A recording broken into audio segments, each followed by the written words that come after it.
I'm Reprops, and today I'm making a DC-17 blaster pistol from Star Wars: The Clone Wars. For this build, you will need these household materials, supplies, and equipment.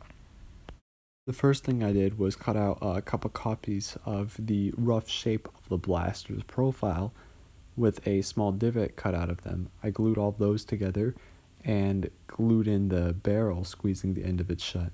I then glued on two side panels which covered up the cutoff area and had a little divot cut out of them. I cut out some of the side details, glued those on, and then glued on some strips of cardboard over all of the exposed cardboard layers. I did this in multiple layers, just gluing it on over what I felt was necessary. I cut the trigger out of cardboard using a piece of cardboard that was folded in half to make the actual trigger mechanism.